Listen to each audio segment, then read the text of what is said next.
Major general Sinha. देखिए बिलावल, देखिए जी ambassador major general आप बोलिए पहले, मैं आ रही हूँ, कर्नल त्यागी आ रही हूँ। किससे सवाल है? जी मेजर जनरल सिन्हा। हाँ देखिए सुचारिता, जो ख्वाजा हाफिज कह रहे हैं 30 साल से हम आतंकवाद के साथ जूझ रहे हैं और हमारे देश को भी खा रहा है। बिलावल आज कहते हैं सेम कि हम लोग भी यही कर रहे हैं। तो देखिए, ये एक चीज़ तो ये नहीं कि ये पहली बार मान रहे हैं, इन्होंने तो यूएन में भी माना है, अमेरिका के पटल में भी माना है, 70,000 से भी ज़्यादा हमारे यहाँ आतंकवादी हैं और ये भी मानते हैं हमारे यहाँ 27 तंजीम है। ये तो खुल करके इन्होंने लिस्ट भी दी है। बात उसकी नहीं है, बात यदि आप लेंगी पहलगाम में जो इन्होंने किया है, वहाँ पर पहली बार जो हमास ने किया था एक कत्लो गारत की है ऑन रेडिकलाइज लाइन। Yes. जो ये जिहाद चलाया है और टू नेशन थ्योरी के बाद जो इनके सबसे बड़े, यदि आप मानेंगे, आतंकवादी जो हैं आसिम मनीर साहब और उनके जो अभी एनएसए बनाए गए हैं जो आईएसआई के चीफ हैं, इनका ये मानना है कि शायद इन्होंने जियो स्ट्रैटेजिकली कुछ किया है और किया भी है। बांग्लादेश के अंदर में ये सोचते हैं, बांग्लादेश का भी एक इन्होंने मसला खड़ा करके ये मानते हैं कि 71 में जो गलती की थी वो मिल जाए और फिर हम पूरे तरफ से भारत को घेर लिया। ये तो सपने बहुत अच्छे हैं इनके और इसलिए हुआ है ये। यदि आप लगातार, इतना समय नहीं है आपको बताने का, यदि आप इसको मिनट टू मिनट पढ़ें तो जो चीज़ डिफीट वेस्ट एशिया में हो रही है वो ग्रेविटेट कर रही है पाकिस्तान के अंदर में।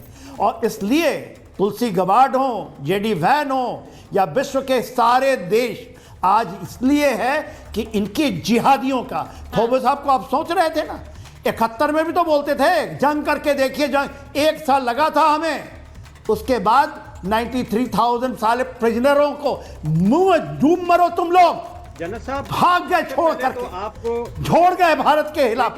के 99 में कारगिल वॉर में ऐसे ही ये थोबो टाइप जो लोग हैं ना, फकर तो थोड़े से मिलते हैं, यही चिल्लाएंगे ये जिहाद, व्हाइट कॉलर जिहादी है ये लोग, जिनको हम लोग सुनते हैं बहुत अच्छा करते हैं। देखिए आज बात क्या हो रही है, बात ये हो रही है, मेजर जनरल सुनिए ना, आपने गंगा से शुरू किया जी।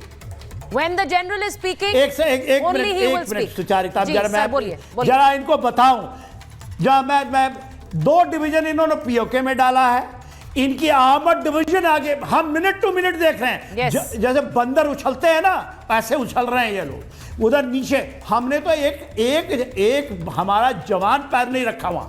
इनके सारे मुसलमान जो आए थे पाकिस्तानियों से जिहादी, उनको हमने भेज दिया। अभी तो हमने अपने फॉर्म बेस को सिक्योर कर रहे हैं। इनके जितने भी लोग थे ना, इनको एक्सटेंडेड, उनको चुन चुन के मारा जाएगा और चुन चुन के लास्ट जो है वो इनका जिहादी जो इनका बना है ना अभी वो, जो कहता है टू नेशन थ्योरी, एवन थोबो साहब याद रखिए, ये व्हाइट कॉलर टेररिस्ट भी नहीं छूटेंगे। अब वहां तो सबसे ज्यादा जंग वहां है और हमारी जंग तो इनको पूरा बिखरने का है। इनके पाकिस्तान सेना अध्यक्ष के खिलाफ कितनी कंप्लेंट्स हैं ये तो वहां की जनता जानती है। लेकिन ये बात अलग है कि अभी इनका देश प्रेम ऐसा जागा हुआ है कि वहां बैठकर कह रहे हैं कि हम तमाशा देखेंगे। आप तमाशा ही देखेंगे सर, तमाशा ही देखेंगे। जब मैं सिर्फ ये कहना चाहती हूं कि आज जो तस्वीर हमारी वायुसेना ने दिखाई है, मैं एक बार जरा ये खबर बताऊंगी और उसके बाद जा रही हूं एयर कॉमोडोर एएस रहल के पास। भारत के एक्शन से पाकिस्तानी सेना में जो खलबली है, गिलगिट बल्टिस्तान में सैनिकों की तैनाती कर दी गई। गिलगिट बल्टिस्तान के अस्तौर में सेना की तैनाती की गई है। अस्तौर के ऊंचे इलाके में यह तैनाती बढ़ाई गई है। अब यह सब क्यों हो रहा है? यहां पर हम अपने रनवे को रणवे बना रहे हैं कॉमोडोर, रनवे को रणवे बना रहे हैं और इसलिए बना रहे हैं क्योंकि हम जानते हैं कि हम अपने देश के किसी भी हिस्से को कभी भी अपने सैनिकों को वहां उतार सकते हैं और वो उस भूमि से ही हुंकार भरेंगे। एयर कॉमोडोर, ये जो तस्वीरें आज आई हैं, देखिए, जैगुआर, राफेल, सुकोई, ये हमारी प्रोफेशनलिज्म दिखाती है। 4th लार्जेस्ट एयरफोर्स है हम विश्व की, लेकिन सबसे प्रोफेशनल एयरफोर्स है। 28 लोकेशन बड़े अलग अलग एक्सप्रेसवेज और हाईवेज के ऊपर यूनियन रोड मिनिस्ट्री ने डिसाइड किया है कि रनवेज या मोस्टली बन चुके हैं और कुछ जगह बनेंगे।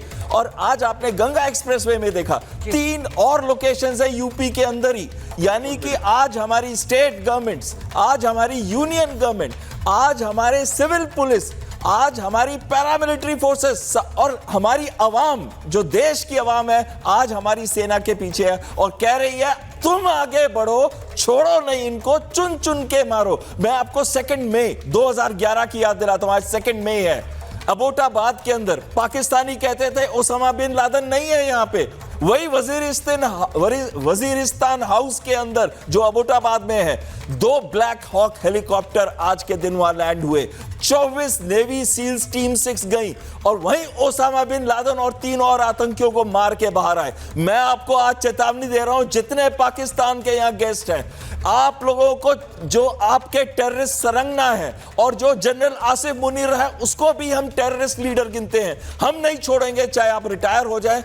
आज कुछ समय लग सकता है, हाफिज सैयद हाफिज हो या फिर जैश ए मोहम्मद का कोई भी लीडर हो या फिर आसिम मुनीर हो या आसिम मलिक हो, कोई भी हो, हम इनको छोड़ेंगे नहीं। जब तक इन जनरल्स के ऊपर हम कहर नहीं बसाएंगे तब तक आतंकवाद पूरे विश्व में नहीं हटेगा। मैं ये बात आपसे, ये तस्वीरें जो इस वक्त चल रही हैं, और मैं कर्नल टीपी त्यागी को भी स्क्रीन पर रखिए जरा, सैयद इलाही साहब के पास मैं जा रही हूँ, सईद इलाही साहब के पास जाऊंगी, उनको रखिए जरा स्क्रीन पर। इलाही जी, ये जो बयानबाजी हो रही है, हमने वो 24 से 36 घंटे वाले हमले, मुझे लगता है उस बयान को हो गए हैं 24 से 36 घंटे। ये जो डर आप अपनी आवाम में बिठाने की कोशिश कर रहे हैं, ये क्यों कर रहे हैं? ये अभी ये बड़ी बड़ी बातें ये करते रहते हैं, यहाँ से ये डर क्यों बिठा रहे हैं आप?